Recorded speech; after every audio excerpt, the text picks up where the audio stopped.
받을 자격 없다고 너는 할 수 없다고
사랑을 구하는 사람, 눈물을 아끼지 않고 기쁨을 함께 나누는 사람,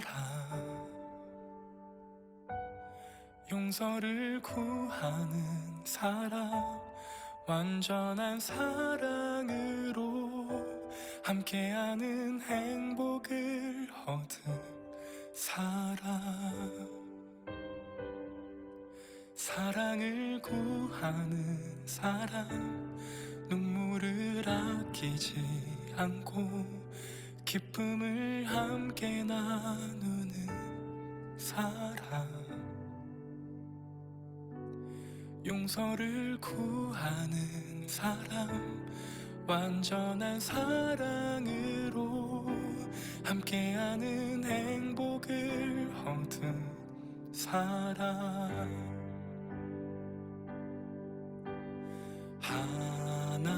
하나님의 사랑은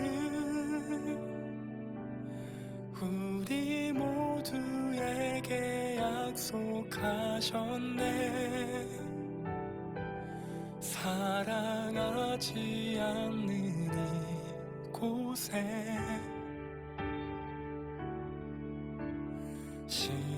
십자가의 사랑은 우리 모두에게 흘려주셨네. 사랑 없는 이곳에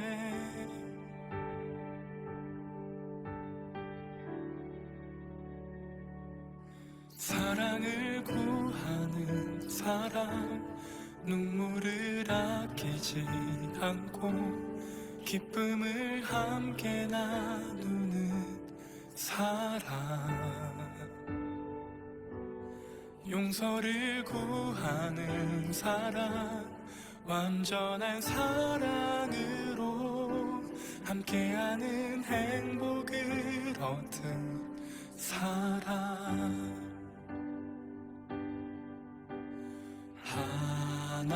하나님의 사랑은 우리 모두에게 약속하셨네. 사랑하지 않는 이곳에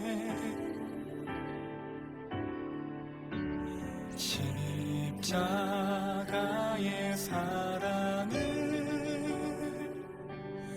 우리 모두에게 흘려주셨네. 사랑 없는 이곳에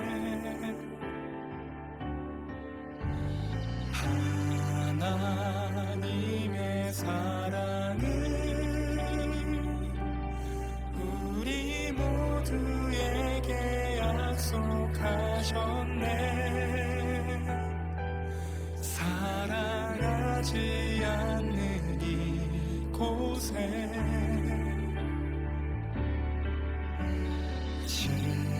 십자가의 사랑은 우리 모두에게 흘려주셨네. 사랑 없는 이곳에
사랑을 구하는 사람, 눈물을 아끼지 않고 기쁨을 함께 나누는 사람, 용서를 구하는 사람, 완전한 사랑으로 함께하는 행복을 얻은 사람.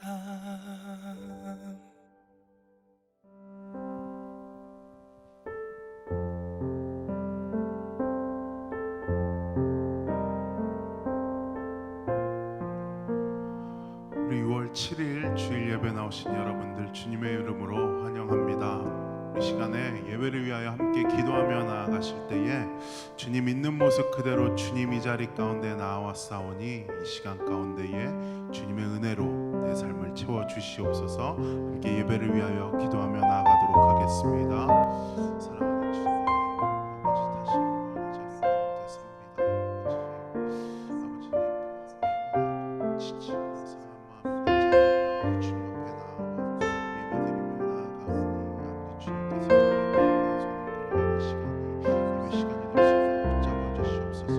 아버지 하나님 주시는 그 새로운 힘으로 우리의 마음을 채워주시사 아버지 주님께서 이 시대 가운데 그리스도의 영광하시는 삶의 대가들을 순종함으로 말미암아 아버지 살아나갈 수 있도록 주여 붙잡아 주시며 아버지 하나님 함께하여 주시옵소서. 우리 예배를 주님께 올려드립니다. 아버지 주님 붙잡아 주시옵소서.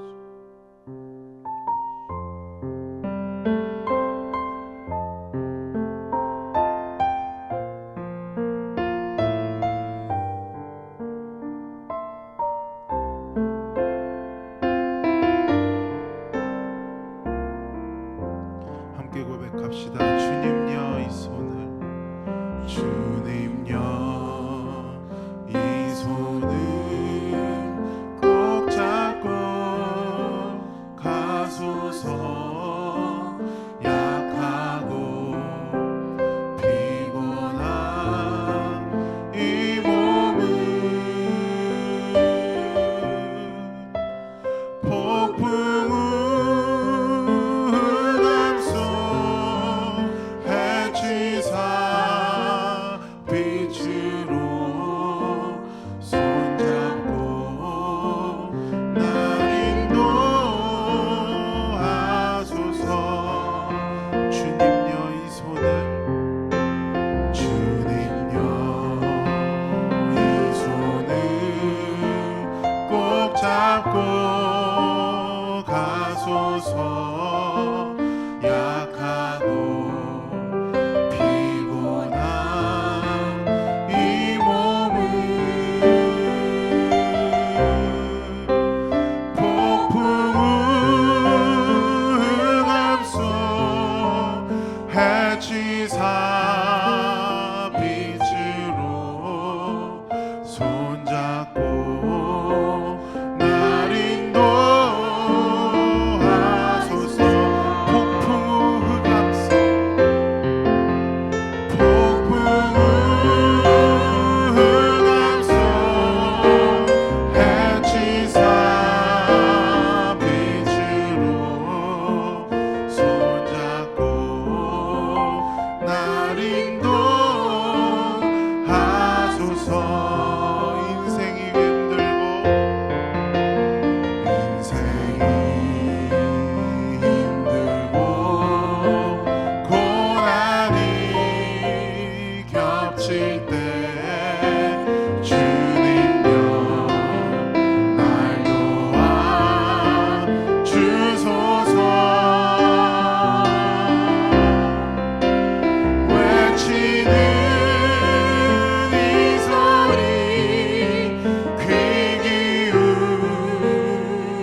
소망하며 하나님의 나라를 소망하며 나아갑니다. 저 높은 곳을 향하여 날마다 나아갑니다. 내 뜻과 정성 모두와 날마다 기도합니다. 괴로움과 죄가 있는 곳 나비롱여 기사라도 빛나고 높은 저곳을 날마다 바라보 그것이 우리의 소망인 줄 믿습니다. 내 주여 내 주여 내 밟을 뜨사 그곳에서 예하소서. 그곳은 빛과 사랑이 언제나 넘치옵니다.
마지막으로 전쟁의 주님 계속했음을 선포합시다. 주를 찬양, 손을 들고 찬양. 전쟁은 나에게 속한 것 아니니. 주를 찬양, 손을 들고 찬양. 전쟁은 하나님께 속한 것이니.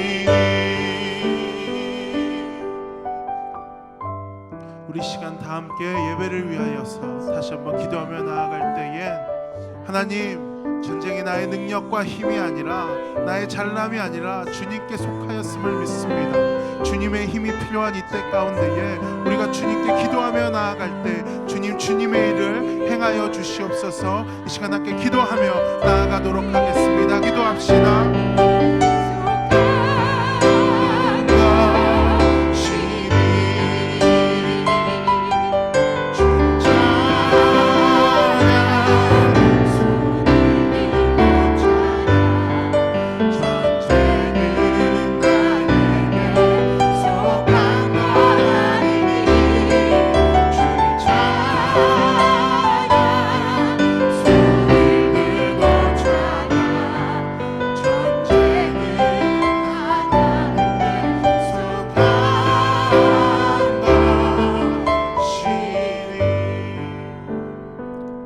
거룩하신 하나님 아버지, 감사합니다.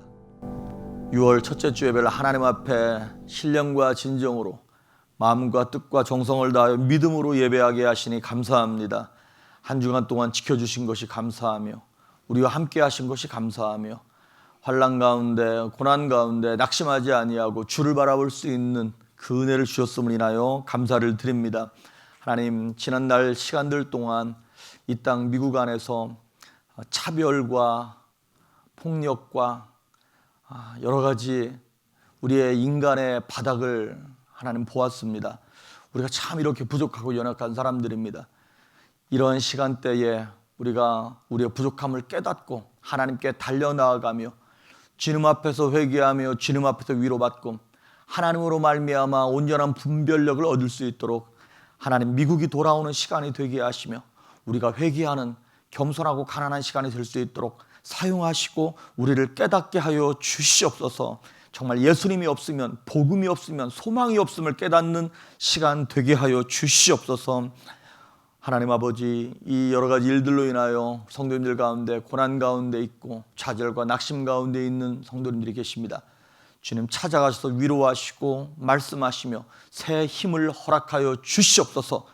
여호와를 기뻐하는 것이 우리의 능력이라 하셨사온데 예수님 때문에 소망이 있게 하시며 예수님 때문에 갈 길이 보여지게 하시고 우리를 높은 곳에 세우셔서 우리의 발을 붙잡아 주시는 예수님을 만나는 시간 될 수 있도록 이 시간 예배 속에 능력과 하나님의 영광과 위엄을 우리에게 나타내시고 보여주시며 우리를 깨닫고 돌이키며 하나님의 손을 붙잡는 시간 될 수 있도록 은혜를 베풀어 주시옵소서. 하나님 아버지, 우리의 영과 혼과 육체와 가정과 자녀와 사업체를 예수님의 피로 덮어 주시옵시고 오늘 이 예배 가운데 하나님의 영광이 임하심으로 말미암아 이 영광 속에서 우리의 삶의 문제들이 해결되기를 소망합니다. 마음과 심령이 두려웠던 자들에게는 하나님의 평강으로 담대하게 하시고 육체가 연약한 영혼들에게는 예수 그리스도의 흘리신 보혈이 효력 있게 하셔서 강하고 담대하게 하시며 구원받지 못했던 영혼들은 예수 그리스도의 십자가가 그 영혼 가운데 들어가 하나님을 만나 구원받는 기적의 역사가 오늘 예배를 통하여 나타나게 하시고 우리의 영과 혼과 육체가 변화되는 시간 될 수 있도록 기름 부어 주시옵소서. 또한 우리가 뿐만 아니라 우리의 자녀들도 하나님께 예배합니다. 어린 주일학교 학생부터 중고등부 자녀들, 대학부 청년부 EM과 모든 작년에 이르기까지 한 영혼도 예배가 소홀히 지나가지 아니하게 하시며 비록 영상으로 TV 앞에서 예배를 드린다 할지라도 얼굴과 얼굴이 하나님을 뵙는 것처럼 친히 보게 하시고 친히 감동을 느끼게 하시며 영적인 집중력을 가지고 주님을 만날 수 있도록 자외 날선 검과 같은 하나님의 말씀으로 추스하시며 말씀하시고 깨닫게 하여 주시옵소서. 말씀이 비수와 같이 심령 가운데 꽂히게 하시고 찬양이 우리의 심령을 시천하게 하시며 기도하는 가운데 응답받는 역사를 보게 하여 주시옵소서. 또한 생명같이 여기는 물질을 하나님 앞에 올려드립니다. 감사원금과 주일원금, 11조와 성교원금, 구제원금 여러 가지 생명같이 여기는 물질을 하나님 앞에 올려드릴 때 이것 쓰이는 곳에 주님의 영광 드러나게 하시되 우리는 이 땅에서 물질 때문에 곤란과 어려움 당치 아니하도록 하나님이 기적 같은 방법으로 채우시며 공급하시고 붙잡아 주시옵소서.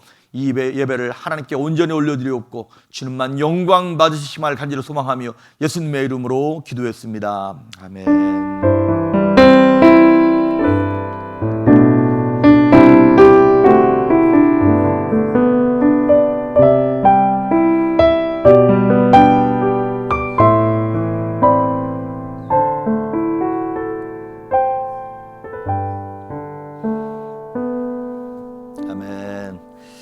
여러분 한 주간 동안 평안하셨는지요? 우리 옆에 계신 분들이랑 좀 인사를 나누시고 집에 계신 분들도 한 주간 동안 잘 지냈다고 토닥토닥 하면서 이제 원래는 6월 첫째 주 오늘부터 교회 건물이 있는 예배당들은 소규모로 예배할 수 있게끔 된 것 같습니다. 그런데 많은 교회들이 아직도 좀 걱정하고 두려워해서 못 모이는 형편입니다. 이 시간들이 빨리 지나갈 수 있도록 그래서 교회들이 함께 모여서 예배하고 주님을 찬양할 수 있도록 기도해 주시면 감사하겠습니다. 우리 성도님들 가운데 우리 박지영 집사님이 친정어머니께서 한국에서 돌아가셨어요. 지지난주에. 그래서 이제 가시지도 못하고 그래서 마음이 좀 어려우실 텐데 여러분 위해서 좀 기도해 주시고 좀 전화로라도 격려해 주시면 감사하겠습니다. 그리고 우리 원래 지난주에 광고했어야 되는데 우리 차남식 집사님, 차수경 집사님의 첫째 아들인 네이튼이 결혼을 했어요. 그래서 여러분 역시 축하해 주시면 감사하겠습니다. 그리고 원래대로 하면 다음 주가 우리 교회 비비했습니다. 참 형편이 이래서 우리 이제 주일학교 아이들 또 중고등부 아이들 여러분 위해서 생각나실 때마다 그 아이들이 오히려 이 시간들 동안 믿음이 성장하고 자랄 수 있도록 기도해 주시면 감사하겠습니다. 말씀 보도록 하겠습니다. 사사기입니다. 사사기 1장 17절에서 28절에 있는 말씀까지 읽으시고 34절에서 36절까지 원래는 처음부터까지 다 읽어야 되는데 양이 좀 많아서 1장 17절에서 28절에 있는 말씀까지 제가 한 절 읽고 여러분이 한 절 읽으시고 교독하시겠습니다. 유다가 그의 형제 시몬과 함께 가서 스밧에 거주하는 가나안 족속을 쳐서 그것을 진멸하였으므로 그 성읍의 이름을 호르마라 하니라. 유다가 또 가서 및 그 지역과 아스글론 및 그 지역과 에그론 및 그 지역을 점령하였고 여호와께서 유다와 함께 계셨으므로 그가 산지 주민을 쫓아내었으나 골짜기의 주민들은 철 병거가 있으므로 그들을 쫓아내지 못하였으며 그들이 모세가 명령한 대로 헤브론을 갈렙에게 주었더니 그가 거기서 아낙의 세 아들을 쫓아내었고 베냐민 자손은 예루살렘에 거주하는 여부스 족속을 쫓아내지 못하였으므로 여부스 족속이 베냐민 자손과 함께 오늘까지 예루살렘에 거주하니라. 요셉 가문도 베델을 치러 올라가니 여호와께서 그와 함께 가시니라. 요셉 가문이 베델을 정탐하게 하였는데 그 성읍의 본 이름은 루스라. 정탐꾼들이 그 성읍에서 한 사람이 나오는 것을 보고 그에게 이르되 청하노니 이 성읍의 입구를 우리에게 보이라. 그리하면 우리가 내게 선대하리라 하매 그 사람이 성읍의 입구를 가리킨지라. 이에 그들이 칼날로 그 성읍을 쳤을 때 오직 그 사람과 그의 가족을 놓아 보내매 그 사람이 헷사람들의 땅에 가서 성읍을 건축하고 그것의 이름을 루스라 하였더니 오늘까지 그곳의 이름이 되니라. 므낫세가 벳산과 그에 딸린 마을들의 주민과 다아낙과 그에 딸린 마을들의 주민과 돌과 그에 딸린 마을들의 주민과 이블로함과 그에 딸린 마을들의 주민과 무깃도와 그에 딸린 마을들의 주민들을 쫓아내지 못하며 가나안 족속이 결심하고 그 땅에 거주하였더니 이스라엘이 강성한 후에야 가나안 족속에게 노역을 시켰고 다 쫓아내지 아니하였더라. 아멘. 34절에서 36절에 있는 말씀까지 다 같이 합독하도록 하십니다. 시작.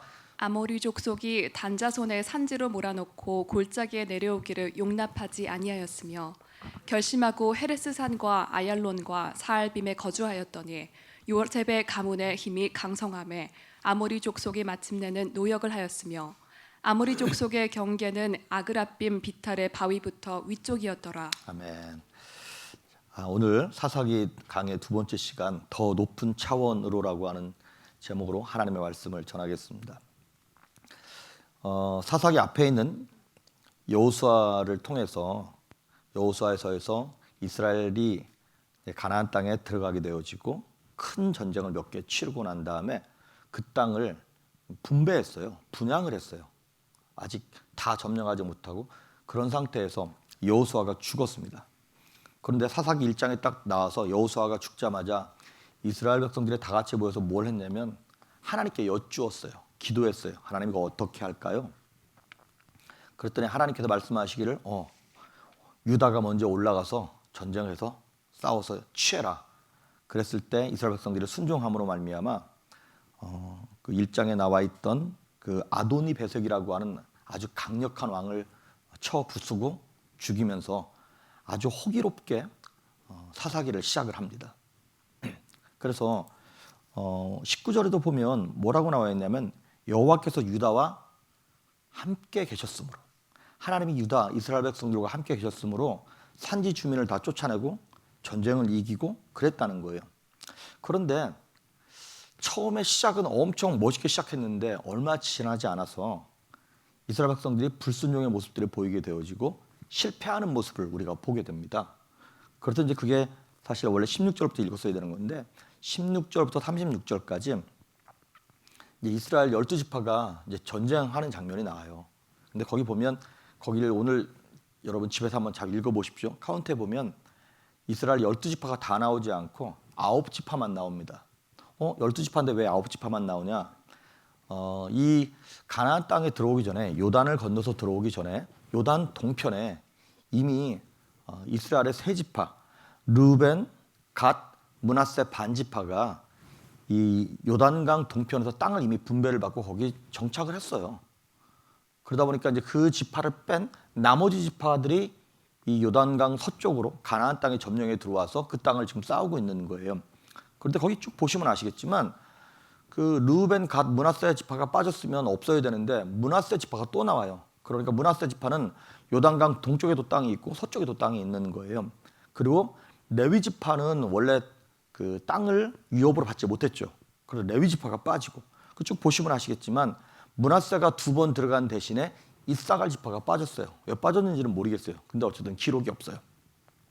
그래서 이 9지파가 거기 이제 들어가서 싸우는데 우리가 지금 26절까지 8절까지 읽었잖아요. 그런데 29절부터 보면 또 계속 반복해서 나오는 얘기가 있어요. 뭐냐면 쫓아내지 못하며 이 말이다. 각 지파들이 가서 전쟁을 했는데 거기 있는 가나안 지파 사람들을 족속들을 쫓아내지를 못하는 거예요. 그리고 쫓아내지 아니하였더니 때로는 쫓아내지 못하기도 했고 때로는 일부러 쫓아내지 아니하기도 했고 왜 그런 건가? 19절에 보면 그 이유가 나와 있어요. 거기 보니까 여호와께서 유다와 함께 계셨으므로 그가 산지 주민을 쫓아내었으나 골짜기의 주민들은 철병거가 있으므로 그들을 쫓아내지 못했다 그랬어요. 두 가지 이유 때문에 표면적으로는 두 가지 이유 때문에 철병거가 있었어. 요즘으로 말하면 막 우리는 막 이 총 갖고 막 빵빵대고 싸우고 있는데 저쪽에서 탱크가 몰아붙이고 있는 그런 형국인 거죠. 그래서 철병거 때문에 이스라엘 백성들이 가나안 족속을 못 무찔렀다는 거예요. 아니면 거기 보니까 골짜기의 주민들이라고 하는 말이 나와요. 이스라엘 백성들이 산 위에 있는 가나안 족속들은 다 쫓아내고 했는데 골짜기, 그러니까 말이 골짜기인 거지 산이 아니면 평야 같은 거죠. 그러니까 그 좋은 땅에 있는 그 가나안 족속을 못 물리치는 거예요. 자, 그러면 이스라엘 백성들이 정말 자기들이 힘이 약해서 우리는 탱크가 없어서 이번에 전쟁 졌어. 우리는 뭐 전쟁을 하기에 지형지물이 너무 안 좋아가지고 우리 반이 이번에 진 거야. 이렇게 핑계할 수 있는 것인가? 아니요. 왜냐하면 이스라엘 백성들은 여지껏 싸운 대적들을 보면 어느 한 대적, 쉬운 대적들이 없었어요. 어떻게 이겼냐면 자기들 실력이 이긴 게 아니라 19절 앞부분에 나와 있던 것처럼 여호와께서 함께 하셨음으로 이겼던 전쟁이었어요. 그리고 산에서는 이겼는데 골짜기에서는 못 이기는, 그러면 뭐 하나님은 산에서는 힘을 쓰시는데 골짜기에서는 힘을 못 쓰시는 뭐 그런 하나님이신가요? 로컬 뭐 하나님인가요? 그게 아니었단 말인 것이죠. 결론은 뭐냐면 저들이 못 쫓아냈다고 얘기하지만 이거는 믿음이 없어서 못 쫓아낸 것이고 결국에는 안 쫓아낸 거다 이 말이죠. 하나님이 함께 하시지 못함으로 말미암아 그 가나안 족속을 무찌르지 못했다는 것이죠. 그래서 이스라엘이 이렇게 하지 못한 두 가지 큰 이유만 간단하게 말씀을 드리도록 하겠습니다. 첫째는 뭐냐면 하나님의 명령에 대한 불순종 때문에 그 땅을 점령하지 못했다는 거예요. 그러면 이스라엘이 처음부터 끝까지 하나님께 불순종했냐? 아니요. 이스라엘은요 부분적으로 순종했어요. 어떤 것은 순종하고 어떤 것은 자기들 마음대로 취사 선택해서 이거는 아니다 싶어서 불순종했다라고 하는 것입니다. 신명기 7장에 보면 하나님께서 이스라엘 백성들에게 출애굽 때부터 계속 하셨던 말씀이 있어요. 그게 뭐냐면 너희가 앞으로 들어갈 땅 가나안 땅에 들어가걸랑 거기 있는 족속들을 다 진멸하라는 거예요. 아주 잔인하리만큼. 그래서 신명기 7장 1절 하반절부터 4절까지 한번 천천히 읽어보도록 하겠습니다. 시작. 곧 너보다 많고 힘이 센 7 족속을 쫓아내실 때에 내 하나님 여호와께서 그들을 내게 넘겨 내게 치게 하시리니 그때 너는 그들을 진멸할 것이라. 그들과 어떤 언약도 하지 말 것이요 그들을 불쌍히 여기지도 말 것이며 또 그들과 혼인하지도 말지니 내 딸을 그들의 아들에게 주지 말 것이요 그들의 딸도 내 며느리로 삼지 말 것은 그가 내 아들을 유혹하여 그가 여호와를 떠나고 다른 신들을 섬기게 하므로 여호와께서 너희에게 진노하사 갑자기 너희를 멸하실 것임이니라. 아멘. 여기 보면 하나님께서는 이거를 이제 그 가나안 땅에 있는 족속들을 향하여 다 진멸하라 했어요. 그 진멸 전쟁이라 그래서 그거를 헤렘이라 그래요. 이거는 어른부터 아이까지 다 죽이는 전쟁이에요. 이거를 모세에게 말씀하시고 여호수아에게 말씀하시고 출애굽기, 레위기, 민수기, 신명기에 다 나옵니다. 진멸하라고. 그러면 이 얘기를 하면 이렇게 말씀하시는 성도님들이 계세요. 아니 하나님이 사랑이 하나님이라 그러면서 왜 이렇게 잔인하냐는 것이죠. 아니면 이렇게 말씀하시는 분들이 계세요. 구약의 하나님은 되게 두렵고 무서운 하나님이고 신약의 하나님은 되게 사랑의 하나님이라고. 구약의 하나님이기 때문에 다 그렇게 죽이라 그런 거라고. 근데 그게 아닙니다. 이 진멸 전쟁, 이 헤렘이라고 하는 전쟁은요, 이스라엘의 역사 가운데 항상 있었던 전쟁이 아니에요. 이거는 일반적인 전쟁이 아니에요. 이거는 이스라엘의 역사에서 특별한 목적을 가지고 특별한 시기에 제한적으로 적용된 하나님의 명령이에요. 그러니까 그게 뭐냐면 가나안을 정복할 때만 하나님이 처음에 나라를 맨 처음에 시작할 때만 말씀하셨던 그 전쟁이었습니다. 사무엘상에 보면 하나님께서 사울 왕을 통해 가지고 아말렉인가요? 거기를 완전히 진멸하라고 하는데 내용이 나오는데 그거는 무슨 얘기냐고. 그거는 사실은 약간 예외예요. 뭐냐면 아말렉도 역시 이스라엘 백성들이 출애굽해서 광야를 지나갈 때 공격했던 대적이거든요. 그때 진멸했어야 되는 대적들이었던 거예요. 그때 심판했어야 되는 거를 뭐랄까요? 좀 뒤로 밀었던 것뿐이에요. 그러니까 이 헤렘이라고 하는 진멸 전쟁은 이스라엘 백성들이 나라가 없는 데서 새로운 집을 짓는 거잖아요. 어느 곳에 가서 집을 새로 지려면 그곳에 있던 옛날 집을 다 무너뜨려야, 부숴버려야 새 집을 지을 수 있는 것이잖아요.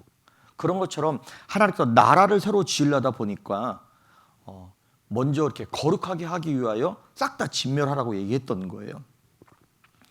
그러면 이렇게 말씀하시는 분들도 계세요. 아니 이스라엘에게 새로운 땅 주시려고 죄가 없이 착하게 살고 있던 가나안 백성들을 그렇게 다 죽이고 학살한 거냐고 이렇게 물어보는 분들이 계세요. 그런데 한 가지 여러분이 아셔야 될 것이 있습니다. 이스라엘 백성들이 그 가나안 땅 사람들을 죽인 것은 그 사람들이 착한데 이스라엘이 거기서 나라 만들려고 하나님께서 그 땅을 다 진멸하라고 말씀하신 것이 아니라 가나안 족속의 죄를 하나님께서 이스라엘을 통하여 심판하신 것입니다. 그 내용이 신명기 9장 4절에 나오는 내용이에요. 신명기 9장 4절 한번 읽어볼까요? 시작. 내 하나님 여호와께서 그들을 내 앞에서 쫓아내신 후에 내가 심중에 이르기를 내 공의로움으로 말미암아 여호와께서 나를 이 땅으로 인도하여 들여서 그것을 차지하게 하셨다 하지 말라. 이 민족들이 악함으로 말미암아 여호와께서 그들을 내 앞에서 쫓아내심이니라. 아멘. 여기 보니까 이 민족이 가나안 족속을 얘기하는 거예요. 가나안 족속이 너무너무 악했어요. 그러니까 어차피 하나님께서 그들을 심판하시려고 작정하고 계셨던 거예요. 근데 그때 그 심판의 도구로 이스라엘 백성들을 사용하신 것이죠. 창세기 15장 16절에 가나안 백성들을 심판하시기 수백 년 전에, 한 400년 전에 하나님이 먼저 말씀하신 것이 있어요. 이거 아브라함에게 하신 말씀입니다. 시작. 내 자손은 4대 만에 이 땅으로 돌아오리니 이는 아모리 족속의 죄악이 아직 관영치 아니함이라 하시더니. 예, 여기 나오는 아모리 족속이 뭐냐면 가나안 7족속을 대표하는 족속이에요. 그런데 이스라엘 백성들이 4대 만에 400년 후에 다시 가나안 땅으로 돌아올 건데 그때까지 시간이 차야 된다. 왜냐하면 그들이 아직 여기 성경에 보면 죄가 관영하다라고 하는 표현이 몇 번 나옵니다. 그게 무슨 뜻이냐면 하나님의 심판이 임박했을 때 그거를 죄가 관영했다 이렇게 쓰는 거예요. 그거 이제 언제 나오냐면 노아 홍수 때 죄가 관영했었고 소돔과 고모라 때 죄가 관영했었습니다. 그래서 가나안 족속들의 죄가 주로 어떤 죄냐면요. 그냥 이 사람들 참 악해. 이 차원의 문제가 아니라 우상 숭배는 당연했던 거고요. 동성애, 그다음에 근친상간, 심지어 동물과의 수간, 그다음에 인신제사, 자식을 자기들이 섬기는 우상한테 불태워 죽이는 그런 도덕적인 부분에 있어서 입에 담기도 어려운 악한 죄를 저질렀던 사람들이 가나안 족속 사람들이었어요. 그러니까 하나님께서 그들을 보실 때 400년 동안 기다리면 저들의 죄가 찰 거라는 거예요. 그때 이스라엘 백성들을 400년 만에 가나안 땅으로 불러들여서 저들을 진멸하도록 죄의 싹을 끊어내고 뿌리채 뽑아내도록 하나님께서 명령하신 것이 바로 헤렘, 이 진멸 전쟁이라고 하는 것입니다. 그러다 하나님이 여러분 일방적으로 이스라엘 편을 들어가지고 아무 죄 없는 가나안 족속을 심판하신 것이 아닙니다. 이스라엘이 잘못했을 때 하나님께서 똑같은 기준을 가지고 이스라엘을 심판하신 거 여러분 아시잖아요. 그래서 이스라엘을 가나안 족속의 심판의 도구로 사용하셨지만 이 도구가 변질되니까 역시 그 도구도 하나님께서 심판하시는 거예요. 그래서 결국에는 이스라엘 백성들도 주변 나라로 하여금 공격받고 어려움 당하고 포로로 끌려가고 나중에 하다 이들이 회개를 안 하니까 결국에는 나라가 완전히 망해가지고 바벨론의 포로로 70년 동안 끌려갔던 것이고 결국에는 2000년 동안 나라가 없이 헤맸던 거 아니에요. 따지고 보면 그들의 완악한 강팍함이 히틀러로 의해서 600만이라고 하는 유대인이 학살된 것도 결국에는 보면 하나님의 심판의 일환이었다라고 하는 것이죠. 그래서 따지고 보면 여러분 이스라엘 백성들로 하여금 가나안을 진멸하는 것은 이거를 저는 이렇게 표현을 했어요. 하나님의 입체적인 언약의 성취, 입체적이라는 거. 이게 무슨 얘기냐면 하나님께서 이스라엘 백성들에게 아브라함에게 하셨던 약속, 결국에는 그 땅으로 돌아갈 거야. 4대 만에 돌아갈 거라고 약속하셨죠. 이스라엘에게 백성에게 약속하신 그 약속도 성취되어지고 가나안 땅을 심판하시고자 하시는 하나님의 이 약속도 성취되는, 그러니까 어느 한쪽만 보고 하나님이 되게 너무 잔인한데 이스라엘만 편애해가지고 저 땅 사람들을 다 죽이고 있다고 이렇게 말할 수 없다라고 하는 것이죠. 그래서 그 입체적인 언약, 이거는 뭐냐면 쉽게 얘기하면 이런 거예요. 그때는 몰랐어. 그런데 시간이 지나고 나서 보니까 이게 그 얘기구나. 그때 가서 깨닫는 거. 마치 퍼즐을 맞힐 때 여러분 막 500피스짜리 퍼즐을 맞힐 때 뜨문 막 이렇게 여기저기 있는 거예요, 사건들이. 근데 처음에는 몰랐는데 나중에 딱 놓고 보니까 이 피스는 여기에 가 있어야 하는 거네 라는 거를 나중에 가서 깨닫게 되는 것처럼. 그래서 마치 이제 우리 인생 속에서 여러분 그 1차원이 그거잖아요. 이 점과 선으로 연결된 거, 이것이 그냥 위에서 딱 보면 원인 거예요. 원, 1차원. 근데 그 점과 선에 면이 딱 더해지니까 옆에서 와서 보게 되니까 면이 생기면서 2차원이 되는 거예요. 위에서 보는 건 원이었는데 옆에서 보니까 이것이 직사각형인 거야. 그런데 거기다가 이제 공간이라고 하는 개념이 확 들어가기 시작하니까 3차원이 되면서 이게 원통이었네. 그러니까 1차원적인 사건만 보는 사람들은 재수가 없어서 오늘 이 사고가 났다고. 자꾸 그렇게만 생각하는 거야. 내가 부모 복이 없어가지고 내가 팔자가 드세가지고 이런 집에서 태어났고 내가 이런 장애를 갖고 태어났다고 나는 왜 이러냐고. 그러니까 부모를 원망하고 국가를 원망하고 환경을 원망하는 거예요. 되게 1차원적인 사람인 것이죠. 그런데 하나님의 언약과 하나님의 말씀은 언제든지 입체적입니다. 시간은 지나고 나서 보니까 내가 그렇게 어렸을 때 힘들고 어렵게 고통과 고난을 받아야 할 이유가 있었던 거예요. 내 모난 성격을 하나님께서 건드시고 다듬어 가시며 나를 훈련하셔서 이 상황 가운데 나를 쓰시려고, 이 어려움 가운데 나를 고쳐 쓰시려고 하나님 나를 손보신 것이었구나. 나를 그 군대 훈련소에 막 넣었다 뺐다 그렇게 힘들게 하신 이유가 전쟁터에서 살아남게 하시려고 하나님이 그렇게 하신 것이구나라는 거를 나중에 가서 깨닫는 거, 그거를 입체적인 언약의 성취라고 얘기하는 것입니다. 그런데 우리 인생들이 지금 3차원의 공간 가운데 같이 살고 있는 것이죠. 그러니까 3차원이라고 하는 것은 뭐냐면 공간 안에 있는 거예요. 그럼 공간 안에 있다는 얘기는 시간이 공간 안에 들어가 있는 거잖아요. 그러니까 시간의 제약을 받고 공간의 제약을 받는 거. 그러면 3차원의 세계에서 가장 중요한 건 뭐냐? 먹고 사는 거예요. 시간의 제약을 받으면서 공간을 살아가면서 제일 중요한 건 먹고 사는 문제인 거예요. 그러다 보니까 이것이 4차원의 영적 세계를 넘어가지 않으면 늘 먹고 사는 문제로 말미암아 고달프고 신경 쓰고 스트레스 받고, 그러니까 우리의 삶이 예수 안 믿는 사람들이나 심지어 저 길거리에 돌아다니는 똥개들과 별 다를 바가 없어. 걔네들도 하루 종일 생각하는 게 뭘 먹을까? 어떻게 잘까? 이런 것이 생각하는 거나 우리가 역시 무엇을 먹을까 입을까 걱정하는 거나 똑같은 거예요. 왜? 이 3차원이라고 하는 시간과 공간 안에서만 갇혀 살다 보니까 이거를 뛰어넘지 않는 한 우리의 삶은 저 짐승들과 다를 게 없다라고 하는 것이죠. 그래서 고린도전서 2장 14절에 사도 바울이 이런 얘기를 하는 것입니다. 시작. 육에 속한 사람은 하나님의 성령의 일들을 받지 아니하나니 이는 그것들이 그에게는 어리석게 보임이요 또 그는 그것들을 알 수도 없나니 그러한 일은 영적으로 분별되기 때문이라. 아멘. 여기 보니까 육에 속한 사람은 하나님에 속한 일을 깨닫지 못한다는 거예요. 육에 속한 사람은 영혼의 일을 깨닫지 못하는 거예요. 그걸 뭐라고 얘기하는 거냐면 수준 차이라고 얘기하는 거예요. 차원이 다른 거예요. 마치 우리 집 아이들이 엄마 아빠가 왜 그렇게 행동하는지 그때는 이해 못해. 나중에 자기들이 부모가 돼보면 이래서 우리에게 매를 들었던 거고 우리를 학원에 보냈던 거고 우리로 하여금 내가 좋아하는 초콜릿 그렇게 많이 못 먹게 했던 거구나. 그런 것처럼 우리는 영에 속한 사람이 되어서, 아니 우리는 이미 영에 속한 사람입니다. 우리 영적 존재잖아요. 하나님께서 우리에게 생기를 불어넣으심으로 말미암아 생명이 됐어요. 생명. 영에 속한, 단지 그냥 몸이 있어서 비록 시간과 공간 속에서 3차원의 세계에 살면서 때로 어떻게 무엇을 먹고 무엇을 입고 살아갈 건가 그걸 고민하기도 하지만 그 이상의 무언가가 있는 4차원의 영적 세계에 속한 사람들인데 그걸 깨닫지 못하고 자꾸 시공간에 갇혀서 이 짐승들과 똑같은 생각을 갖고 살아간다고 하는 것이죠. 그 대표적인 케이스가 누구냐면 요한복음 3장에 나오는 니고데모입니다. 그 사람은 이스라엘의 선생이었어요.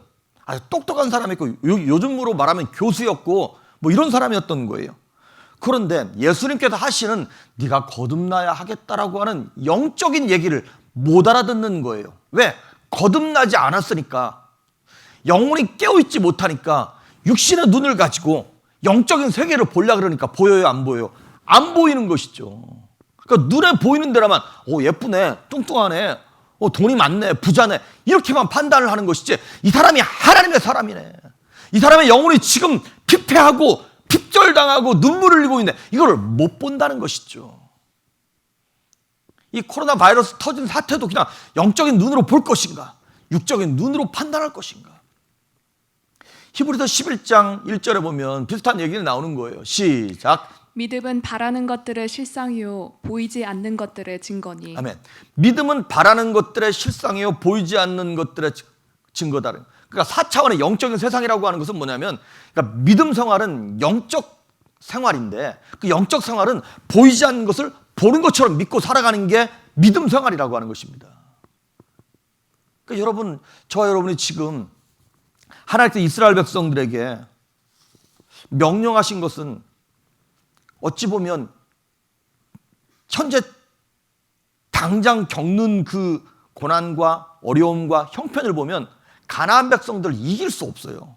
육적인 눈으로만 보면. 왜냐하면 저들은 철병거가 있고 워낙에 요새에서 있고 그러니까. 그 우리를 보면, 이스라엘 백성들을 보면 40년 동안이나 광야에서 그지같이 살았거든요. 그러니까 실력으로 보면 우리가 이길 수 없어요. 근데 하나님 원하시는 것이 뭡니까? 보이지 않는 것들의 증거가 있다는 거예요. 우리에게는 증거가 있어요. 약속이 있어요. 하나님의 약속. 그래서 하나님은요, 우리에게 평면적인 1차원적인 믿음이 아니라 입체적인 4차원의 믿음을 요구하시는 것입니다. 그게 뭐냐? 시간과 공간을 초월하는 믿음인 거예요. 안 보이는 하나님을 신뢰하면서 단지 그냥 먹고 사는 문제가 아니라 제사장 나라의 사람들로서 왜 살고 무엇을 위해서 살아갈 것인가에 대해서 깊이 고민하면서 살기를 원하시는 것이죠. 그래서 여러분, 하나님의 은혜는 평면적이 아니라 입체적이다. 이 얘기는 무슨 얘기냐면 지금 겪는 고난과 고통이 나중에는 은혜고 축복이 되는 비밀을 깨달으라는 거예요. 그것이 바로 입체적인 믿음입니다. 지금은 고난이에요. 지금은 지겨움이고 지금은 두려움이에요. 그런데 시간이 지나고 나서 봤더니 그것이 은혜였고 축복이었고 하나님께 드리는 영광이었다고 하는 것입니다. 요셉이 그랬잖아요. 그 생고생을 한 이유가 나중에 봤더니 하나님의 사람으로 세우셔서 애굽의 총리로 세우시려고 했던 것이었고, 다니엘도 마찬가지고 욥도 마찬가지였고. 그래서 여러분, 인생을 평면적으로 해석하지 말고 입체적으로 해석하자는 거예요. 그게 뭐냐면, 어떻게 얘기하는 거냐면, 그거는 내가 지금 당하는 고난을 고난으로 보지 않는 거예요. 이거는 그림자로 보는 거예요. 그림자가 있다는 얘기는 실체가 있다는 얘기인 거죠. 하나님께서 나에게 축복해 주시려고 하는 실체가 지금 오고 있구나. 그때까지 내가 그림자를 보면서 믿음으로 입체적으로 내 상황과 형편을 믿음의 눈으로 나를 보기 시작하는 거예요. 위에서만 볼 때는 그냥 원이었는데 옆에서 보니까 이제 직사각형이 보이기 시작하고 원통이 보이기 시작하는 것처럼. 그래서 이스라엘 백성들이 이 4차원의 영적 세계, 입체적인 믿음을 갖고 있지 못했기 때문에 그 가나안 족속을 물리치라고 하는 걸 못 물리치는 거예요. 두려움 때문에. 하나님 신뢰하지 못하고, 하나님 우리가 실력이 없는데 어떻게 그들을 이깁니까? 아니, 언제는 자기들이 실력이 있어서 이긴 거예요? 하나님이 함께 하실 때 이긴 거잖아요.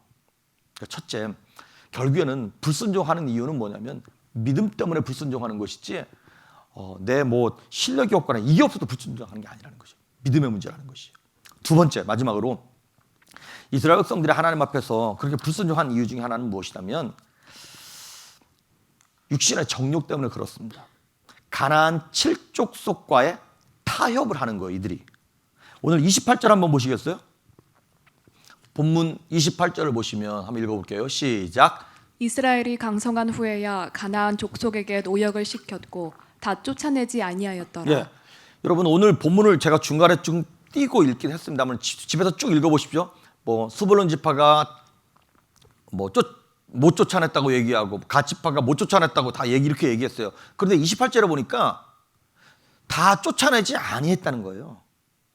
그리고 이게 사실 따지고 보면 못 쫓아낸 것이 아니라 안 쫓아낸 거예요. 이건 믿음의 문제라고 하는 것입니다. 그런데 그러면 왜 안 쫓아냈냐? 이거예요. 그들의 철병거가 아깝고 그들의 문화가 아깝고 그들을 예를 들어서 전쟁에서 이기면 쫓아내기보다는 그들이 갖고 있던 문화를 계속 킵하는 거예요. 그 노동력을 계속 킵하는 거예요. 여러분, 전쟁을 하면 노획물이 있지 않습니까? 그 노예로 쓰고 얼마나 좋냐는 것이죠. 이 아까운 노예들을 노동력을 왜 그냥 내보내냐는 거예요. 그러니까 이스라엘 백성들은 경제적인 차원에서 이걸 생각을 하는 거예요. 아니, 하나님은 진멸전쟁, 거룩함의 전쟁을 하길 원하시는데 이스라엘은 더 부유해지고 더 능력 있어지는 자기들의 정욕전쟁을 이걸 끌고 갔던 거다 이 말이죠. 가나안에 정착했을 때 이 가나안 족속이 있는 것이 훨씬 더 유익이 된다고 판단을 한 거예요. 그러니까 타협하기 시작한 겁니다. 그래서 이스라엘은 가나안 족속을 쫓아내야 되는데 따지고 보면 하나님을 쫓아낸 거예요. 믿음을 쫓아낸 거예요. 사무엘상 15장에 보면 이런 얘기가 나옵니다. 하나님께서 사울에게 야, 너 그 아말렉을 다 진멸해라. 거기서 나오는 양과 소니 뭐 이런 것도 싹 다 죽여버리고 다 불태워버리라는 거예요. 여러분 아깝지 않아요? 근데 사울왕이 전쟁에 이기고 난 다음에 너무 아까운 거야. 그래서 살찐 소와 좋은 것들을 남겨놨어요. 하나님께서 나중에 이렇게 말씀을 하십니다. 그 사무엘 선지자를 통해서 왕이 여호와의 말씀을 버렸기 때문에 하나님도 당신을 버렸습니다. 이렇게 얘기해요. 예, 그렇습니다. 결국에는 하나님이 우리를 버리는 것이 아니라 우리가 먼저 하나님을 버리기 때문에 어쩔 수 없이 하나님도 우리를 심판하실 수밖에 없는 그러한 상황 가운데 처하게 되는 것입니다. 사사기 2장 3절에 보면 우리의 형편에 대해서 너무나 적나라하게 표현한 글이 있어요. 2장 3절 시작. 그러므로 내가 또 말하기를 내가 그들을 너희 앞에서 쫓아내지 아니하리니 그들이 너희 옆구리에 가시가 될 것이며 그들의 신들이 너희에게 올무가 되리라 하였노라. 예, 여기 보니까 그들을 쫓아내지 않으면 가나안 족속을 쫓아내지 않으면 너희 옆구리에 가시가 되고 그 신들 바알신, 아스라신 이런 것들이 너희에게 올무가 될 거라는 거예요. 결국에는 가나안 사람들을 남겨두면 가나안 사람들이 섬기는 신을 남겨두는 바알신을 남겨두게 되는 것이고 그 파트너 신이 있어요. 바알신에 아스타롯이라고 하는 그 아스라 신도 남겨두는 게 되는 것이고 그들을 남겨두면 필연적으로 뭐가 따라오냐면 쾌락과 정욕과 음란함이 함께 따라오게 되어 있어요. 가나안의 문화를 받아들이게 되는 것이죠. 21절 본문을 한번 보시겠어요? 21절에도 보면 뭐라고 나와 있냐면 본문 21절 한번 읽어보겠습니다. 시작. 베냐민 자손은 예루살렘에 거주하는 여부스 족속을 쫓아내지 못하였으므로 여부스 족속이 베냐민 자손과 함께 오늘까지 예루살렘에 거주하니라. 예, 이게 여기 보니까 맨 밑에 오늘까지 예루살렘에 거주하니라. 누가? 여부스 족속이. 그럼 여부스 족속, 가나안 족속이 그때까지 거주했다는 얘기는 그들이 섬기는 바알과 아세라도 거주했다는 얘기고 역시 그들의 문화에는 음란함도 함께 있다는 얘기예요. 그런데 맨 밑에 오늘까지 예루살렘에 거주하니라 그렇게 나와 있어요. 어떤 사람은 이 사사기를 뭐 사무엘이 썼다가 이렇게 얘기하는 사람들도 있고 무슨 얘기냐면 누가 썼는지는 정확하게는 몰라요. 근데 확실한 건 뭐냐면 이것이 사사 시대가 끝나고 수백 년이 지나고 난 다음에 쓴 거예요. 이거. 그러면 수백 년 전에 있었던 그 바알신, 아세라신, 이 가나안 족속의 음란함의 문화가 수백 년이 지난 이제 조금 있으면 사울 왕이 나오고 다윗 왕이 나오는 그 왕정 시대가 될 때까지도 계속 음란함의 문화, 이방신의 문화가 유지되고 있었던 것이죠. 이스라엘 백성들이 가나안 족속을 다 물리칠 수 있었고 쫓아낼 수 있었음에도 불구하고 그들의 정욕 때문에 욕심 때문에 나중에 우리가 힘이 좀 세지면 저들을 쫓아내지 뭐 그랬는데 결국에는 쫓아냈습니까? 아니요. 수백 년이 지나고 난 다음에 그 가나안의 문화가 이스라엘과 함께 혼재해 있었고 그리고 왕정 시대에 들어가고 나서도 다윗의 시대를 지나고 히스기야 시대를 지나고 나중에 시드기야 왕 될 때까지 북쪽 이스라엘이 망하고 남쪽 유다가 망할 때까지 바알신, 아세라신이 계속 있었던 거 아세요?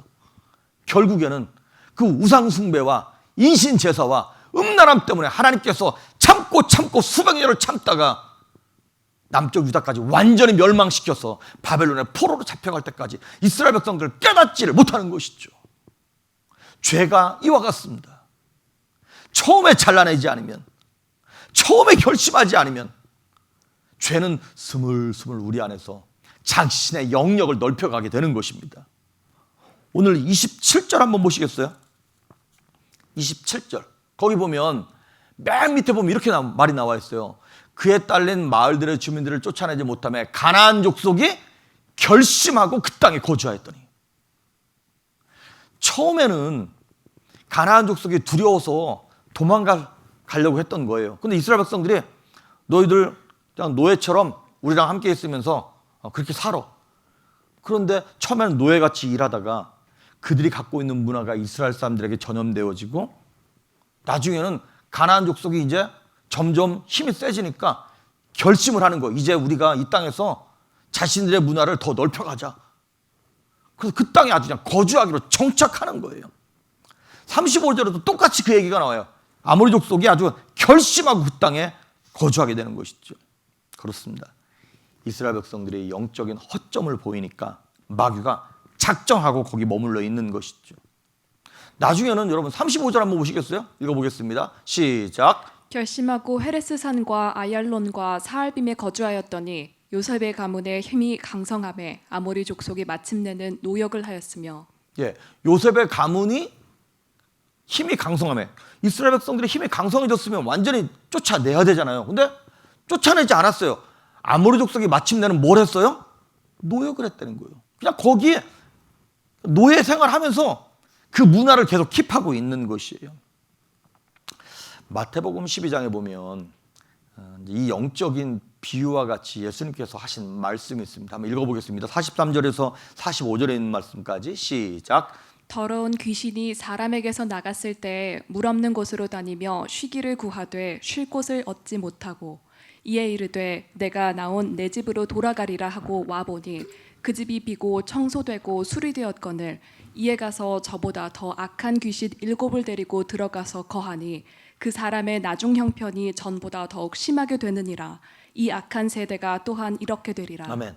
여기 보니까 예수님이 비유처럼 지금 말씀을 하시는 거예요. 어떤 사람에게도 귀신을 쫓아냈어요. 나갔어.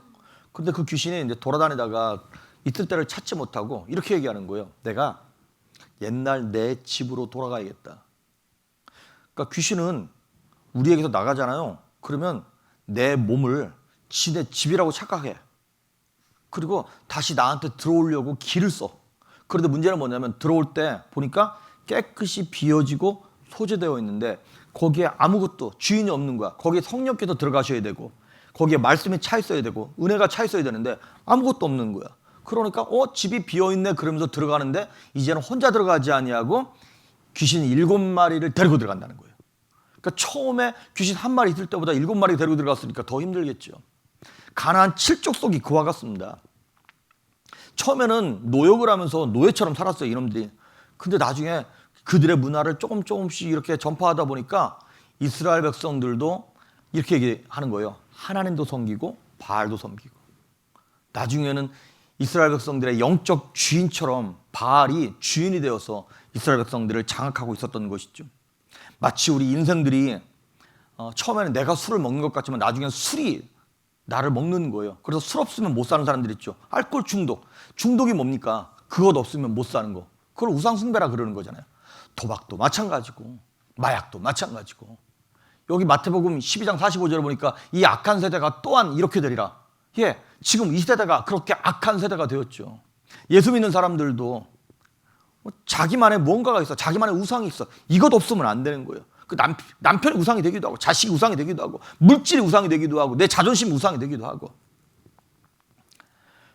그래서 결국 요한복음 10장 10절에 보면 예수님 이렇게 말씀하셨어요. 도둑이 오는 것은 도둑질하고 죽이고 멸망시키라는 거예요. 우리에게 있는 평강과 믿음을 도둑질해 가고 난 다음에 우리 육체를 죽이려고 그러는 거예요. 그러고 난 다음에 우리의 영혼까지 완전히 파멸될 때까지 조금만 틈이 보면 이 귀신들은, 악한 마귀는, 이 가나안 7족속은, 정욕은 우리 삶 가운데 비집고 들어와가서 우리의 인생을 완전히, 우리의 영혼을 멸망시킬 때까지 공격한다는 것이죠. 근데 이 대표적인 사건이 오늘 본문에 나와 있는 22절부터 26절까지 바로 그 내용입니다. 이게 무슨 내용이냐면 베델이라고 하는, 여기 보니까 요셉 가문이랄 것 같으면 므낫세 지파 아니면 누굽니까? 에브라임 지파입니다. 에브라임 지파겠죠. 요셉 가문도 베델을 치러 올라간다 그랬어요. 아시다시피 베델이 하나님의 집이라고 하는 뜻입니다. 그런데 그 베델의 원래 이름이 뭐냐면 루스였어요. 루스는 무슨 뜻이냐면 진리를 왜곡하다, 하나님을 떠나다 이런 뜻이었어요. 그러니까 이방 땅의 이방 도시였던 루스를 창세기 28장 수백 년 전에 야곱이 자기 형과 아버지를 피해서 도망가다가 루스 땅에서 이렇게 자다가 하나님을 거기서 만납니다. 예배하면서. 그래서 그 루스라고 하는 곳을 베델이라고 이름을 바꾼 곳이었어요. 바로 그 땅에 요셉 족속이 이제 정탐을 보냈어요. 근데 정탐을 보냈는데 어떤 그 루스 가나안 족속 사람이 나오는 걸 보고 이 성의 입구가 어디냐? 우리에게 알려주면 너를 죽이지 않고 살려주겠다. 그랬더니 그 가나안 족속 사람이 저기라고 알려줍니다. 그래가지고 결국에는 이제 그 땅을 점령을 해요. 자, 여기까지만 보면 이 스토리가 아주 괜찮습니다. 마치 무슨 스토리 같으냐면 여호수아 2장에 나오는 기생 라합, 그리고 여리고성을 무너뜨릴 때 기생 라합의 스토리랑 비슷해요. 그런데 약간 다릅니다. 여호수아 2장에 나오는 기생 라합은 뭐냐면, 기생 라합은 하나님 여호와 하나님에 대한 신앙 때문에 이스라엘이라고 하는 공동체에 믿음으로 합류한 여인이에요. 그래서 그 여인을 살려줍니다. 그리고 나중에는 이스라엘의 역사 가운데 들어오게 되죠. 하지만 오늘 여기 나오는 루스에 있는 이 사람은 자신의 이익 때문에 자신의 동족을 배반하고, 그리고 25절을 보면 그 사람이 거기서 살아나서 나와가지고 26절에 보니까 다른 데 가서 도시를 하나 새로 만들어. 근데 그 도시 이름이 뭐랍니까? 루스라는 거예요. 그거를 이스라엘 백성들이 요셉 족속이 허용한 거예요. 그러니까 놔둔 거야. 그래, 너 우리를 도와줬으니까 너 정도는 우리가 살려줄게. 이렇게 돼버린 거예요. 이것은 마치 뭐와 같은 거냐면 이런 거예요. 바퀴벌레를 잡으려고 막 집을 막 약을 뿌려서 막 초토화시키고 있는데 어떤 그 대장 바퀴벌레가 와가지고 저쪽에 바퀴벌레 내 동족들 많다고 알려준 거야. 그래가지고 고맙다. 그래서 그쪽에 있는 바퀴벌레 다 죽이고 난 다음에 너는 우리한테 알려줬으니까 너는 옆방에 가서 그 새살림 하나 차려라. 그리고 놔둔 거랑 똑같다 이 말이죠. 결국에는 거기서 또 다른 바퀴벌레들이 나오는 것 아닙니까? 이거를 다 초토화시키고, 그것이 바로 헤렘, 진멸 전쟁인 것입니다. 하나님이 원하신 거, 우리의 삶 속에서. 마치 어떤 사람이 위암 수술을 했는데 위암 수술 잘 마친 기념으로 요 암 조각, 요 한 조각을 떼가지고 잘 끝난 기념으로 옆에 있는 간이나 폐에다 그걸 갖다 붙였어. 잘 끝난 기념으로. 결국에는 그 암세포가 또 쫙 퍼져나간 건 아니겠습니까? 지금 요즘에 코로나 바이러스 때문에 많은 어려움을 겪고 있습니다. 우리가 한국 같은 경우에 한 사람만 그 확진자가 있어도 거기 마트에 갔던 사람, 거기 병원에 갔던 사람들 싹 다 찾아내가지고 다 격리시키잖아요. 왜? 그 한 사람 때문에 수천, 수만 명이 죽을 수도 있는 가능성이 있는 것이니까. 그렇습니다. 이 이스라엘 백성들이 가나안 땅에 들어가서 하나님의 명령대로 온전히 순종하지 않음으로 말미암아 이 죄가 다시 이스라엘 백성들을 삼켜버리는 것입니다. 결국엔 여러분, 이 루스가요 우상 숭배의 본거지가 됩니다. 이 요셉 족속이 처음에는 좋은 의도로 했겠죠. 너는 살려줄게. 되게 쿨하게. 그런데 그것이 결국에는 타협이 된 것이었고 정욕으로 말미암아 넘어짐의 시작이 되었던 것입니다. 그래서 여러분, 결론적으로 내 안에 있는 그 가나안의 7족속 같은 존재들이 있습니다. 옛날에 중세시대에는 세븐 데들리 신스라고 해가지고 무슨 교만, 탐욕, 정욕, 탐식 이런 시기 이런 것들이 있어요. 그런데 그 7가지만 되겠습니까? 7이라고 하는 숫자가 완전 숫자잖아요. 우리의 영혼 가운데, 우리의 심령 가운데 하나님께서 기뻐하지 않는 그 가나안 7족속 같은 것들을 다 버려버려야 되고 잘라버려야 되고, 그래서 데살로니가전서 5장 22절을 보니까 악은 모든 모양이라도 버리래요. 모양조차 버리래요. 가까이 하지도 말라고 하는 것입니다. 그래서 여러분, 하나님께서 우리에게 주신 약속의 말씀이 있습니다. 그 약속의 말씀은 지금 우리 손에 만져지는 건 아닙니다. 지금 실제 하는 것이 아닙니다. 현상적으로 보면 눈에 보이는 것이 아닙니다. 그 미래에 주어질 그 어떤 것입니다. 그런데 그 미래에 주어질 그 어떤 것을 믿음이라고 하는 입체적인 영혼의 눈을 열어서 그를 보자고 하는 것이에요. 그래야지 이 땅에서 우리는 영혼이 메마르지 아니하고 죽지 않게 되는 것입니다.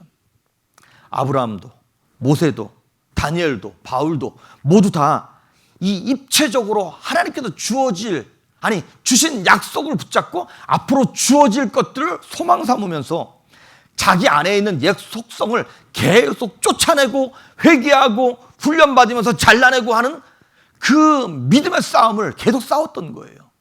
우리 아까 그 찬양 했잖아요. 주를 찬양, 손을 들고 찬양. 이 전쟁은 내게 속한 것이 아니라 하나님께 속한 전쟁입니다. 이 전쟁은 영적 전쟁입니다. 보이지 않지만 보는 것처럼. 그래서 평면적인 믿음이 아니라 입체적인 믿음을 달라고 하나님께 구할 수 있기를 소망합니다. 그래서 오늘 말씀의 제목처럼 우리의 믿음이 더 높은 차원의 믿음, 4차원인지 5차원인지 100차원인지 몇 차원인지는 모르겠습니다. 적어도 이 땅에서 먹고 사는 문제가 되는 3차원의 세계에만 갇혀서 그것이 다인 것처럼 믿고 살아갈 수는 없다라고 하는 것입니다. 더 높은 차원의 믿음을 가졌기 때문에 바울은 감옥에 갇혔어도 찬송할 수 있었고, 다니엘은 사자굴에 들어갔어도 평안할 수 있었던 것이고, 비록 질병 가운데 있고 가난 가운데 있고 환난 가운데 있을지라도 그것에 시선을 빼앗기지 아니하고 소망을 붙잡을 수 있는, 그것이 바로 성도 아닙니까? 성도가 세상 사람들과 뭐가 다른 거예요? 똑같이 3차원의 세계에 살지만 4차원의 영적 그 비밀을 가지고 사는 믿음의 눈이 있는 사람들 아니겠습니까? 4차원의 영적 세계의 비밀을 품고 더 높은 차원으로 오늘도 올라가서 여호와를 기뻐하는 것이 우리의 능력이 됨을 믿으시기를 바랍니다. 어떻게 여호와를 기뻐합니까? 믿음의 눈이 있어야만 기뻐할 수 있는 것입니다. 영혼의 눈이 열리면 이전에 내가 좋아하고 귀하게 여기던 것을 버릴 수 있는, 배설물처럼 여길 수 있는 힘이 생기게 되는 것입니다. 가치를 깨달으면, 밸류를 깨달으면 사람은 변해요. 사람은 성장하고 사람은 더 좋은 것을 붙잡게 되어 있습니다. 하나님, 우리 조율풀교 성도님들의 믿음의 눈을 열어주셔서 삶의 문제를 평면적으로 보지 않게 하시고, 나한테 왜 이런 고난이 닥치지? 내가 뭘 잘못했다고? 내 팔자가 왜 이렇? 그렇게 얘기할 것이 아니라, 하나님 도대체 무슨 은혜를 주시려고, 어떤 축복을 주시려고 내게 이 고난과 어려움을 허락하셨는지요. 믿음의 눈을 열어서 보게 하시고, 인내하고 평강 가운데 소망 가운데 낙심하지 아니하고 오늘도 승리하며 여호와 이레의 하나님께서 준비하시고 여호와 라파의 하나님께서 치료하시며 여호와 니시의 하나님께서 승리케 하시는 그 영광을 오늘도 누릴 수 있기를 주의 이름으로 축복합니다. 아멘. 우리 찬양하십니다. 우리 이 세상을 살아가는 동안에 하나님만 바라보면서 기도하면서 살아갈 수 있기를 주의 이름으로 축복합니다.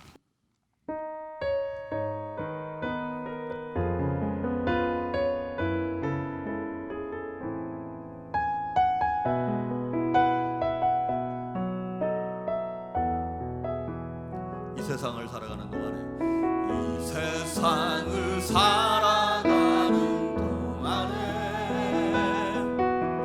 나의 힘을 의지할 수 없으니 기도하고 낙심하지 말 것을 주께서 참 소망이 되심이라. 1절 다시 한번 합니다. 이 세상을 살아가는 동안에 나의 힘을 의지할 수 없으니 기도하고 낙심하지 말 것을 주께서 참 소망이 되심이라. 하나님의 꿈이 나의 비전이 되고 예수님의 성품이 나의 인격이 되고 성령님의 권능이 나의 능력이 되길 원하고 바라고 기도합니다. 주의 길을 걸어가는 동안에, 주의 길을 걸어가는 동안에 세상의 것 의지할 수 없으니 감사하고 낙심하지 말 것은 주께서 참 기쁨이 되심이라. 하나님의 꿈이 나의 비전이 되고 예수님의 성품이 나의 인격이 되고 성령님의 권능이 나의 능력이 되길 원하고 바라고 기도. 우리 2절 다시 합니다. 주의 길을 걸어가는 동안에, 주의 길을 걸어가는 동안에 세상의 것 의지할 수 없으니. 아멘. 감사하고 낙심하지 말 것은 주께서 참 기쁨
우리만 다같이 통성으로 기도합니다.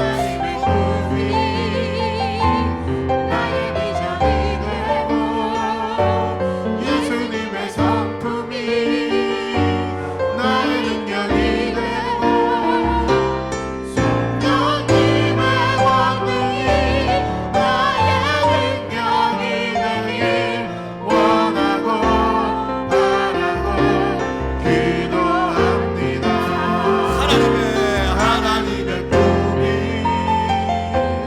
나의 비전이 되고 예수님의 성품이 나의 인격이 되고 성령님의 권능이 나의 능력이 되길 원하고 바라고 기도합니다.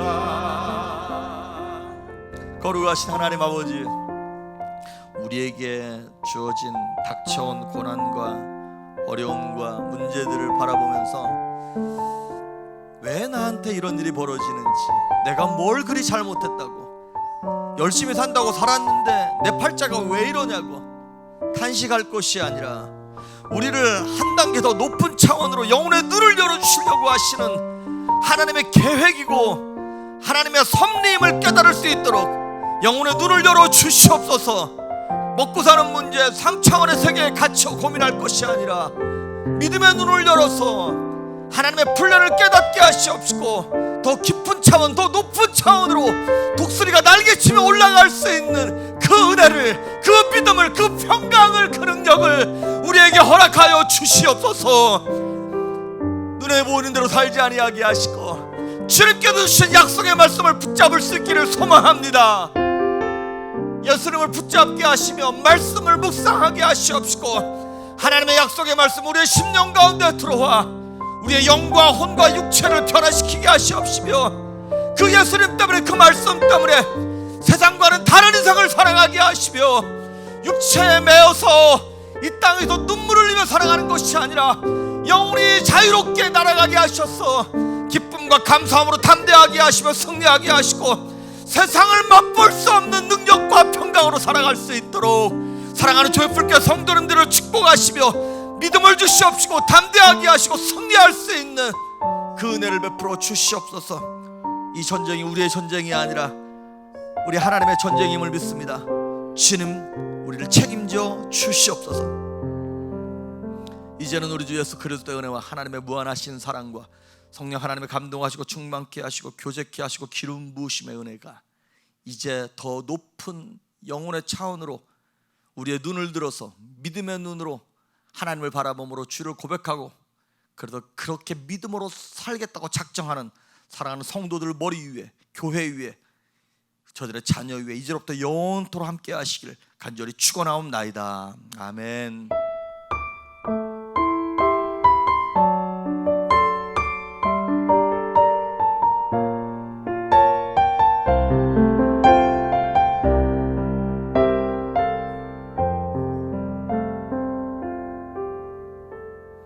아멘. 감사합니다. 한 주간 또 승리하시길 바랍니다. 찬양해 나 영원히 이제 나 영원히 외치네 그 먹고 날 멈출 수 없네 주보자 앞에 서인 노래 오직 주님 당신만이에 이제 나 영원히 외치네 그 먹고 날 멈출 수 없네 주보자 앞에 서인 노래 오직 주님 당신만이에 주의 품 안에 그 사랑 안에 나 거하길 원하네 주 안에 나 영원히 오직 주